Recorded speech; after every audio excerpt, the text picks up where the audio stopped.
ఏపీలో కూటమి అధికారంలోకి వచ్చి 2 ఏళ్ళు దాటిపోయింది. ఈ సందర్భంగా జరుగుతున్న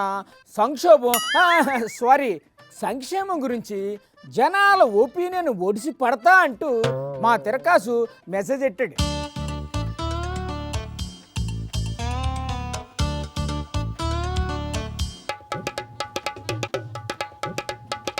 అదిగో అక్కడ చిన్నమ్మ ఉన్నట్టుందా?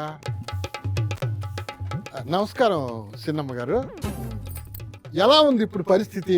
ఏం చెప్పంటా ఉన్నా, మా బావకు 2 రోజుల నుంచి వాళ్ళంతా నొప్పులు బేదులు అల్లాడిపోతున్నాడు. పేదలు నొప్పులు ఉంటే డాక్టర్ దగ్గరికి పోవాలి కానీ నాకు చెప్తే నేనేం చేస్తానమ్మా? అదేందిన్నా, నువ్వే కదా ఎలా ఉందని అడిగింది.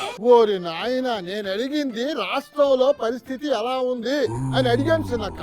ఏం చెప్పమంటా ఉన్నా, ఎక్కడ చూసినా. ఎక్కడ చూసావు అన్నది కాదు, ఎప్పుడు చూసావు, ఎలా చూసావు, ఎందుకు చూసావు అన్నది పాయింట్. అర్థమైంది కదా?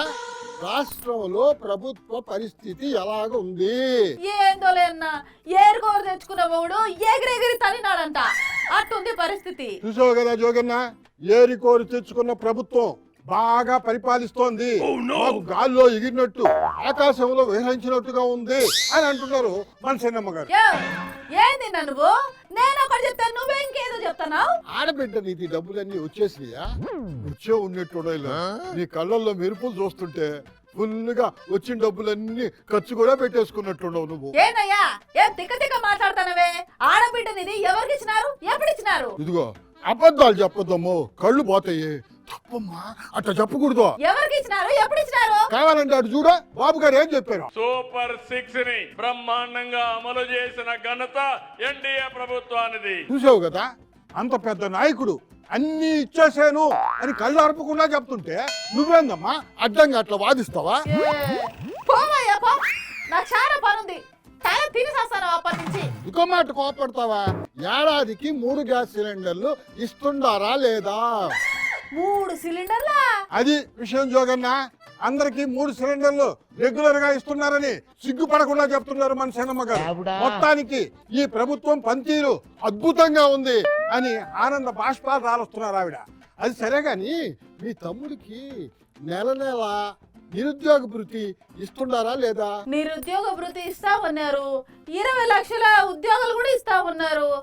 కానీ అది విన్నారు కదా, నిరుద్యోగ భృతితో పాటుగా ఉద్యోగాలు కూడా విపరీతంగా ఇస్తున్నారని అంటున్నారు మన చిన్నమ్మ గారు. ఏంటన్నా నువ్వు? ఇక్కడ నేనేం చెప్తానా, అక్కడ ఆయప్పకు నువ్వేం చెప్తాడావు?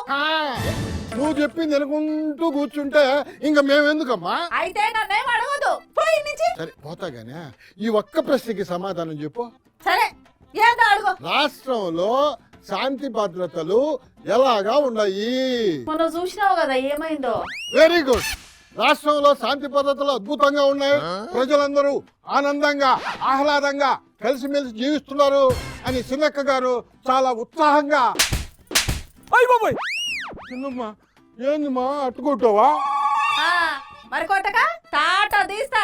ఇంకో బారి ఇట్లాంటి వార్తలు రిపోర్టింగ్ చేస్తే గనా. అది కాదు చిన్నక్క, అంతా నువ్వే చెప్పేస్తే ఈ మైక్ ఎందుకు, నేనెందుకు, ఆ కెమెరామెన్ సుబ్బన్ ఎందుకు చెప్పు? ఇప్పటికా ఎల్లో మీడియాతో సస్తానం అంటే ఇప్పుడు నువ్వు కడివి తగలవన్నావు మా పానాలకి. అది సరే చిన్నమ్మ గారు, నాణ్యమైన మందు దొరుకుతుందా మీ బావక? ఉన్నాడా పోయాడా? రాష్ట్రంలో పరిస్థితి ఎట్టా ఉంది అని అడిగితే చీపరగడ్డ తిరిగేసి కొట్టింది.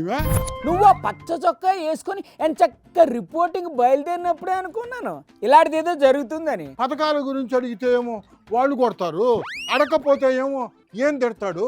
రిపోర్టర్ అంటే ఎవ్వరికి అసలు లెక్క లేకుండా పోయిందబ్బా.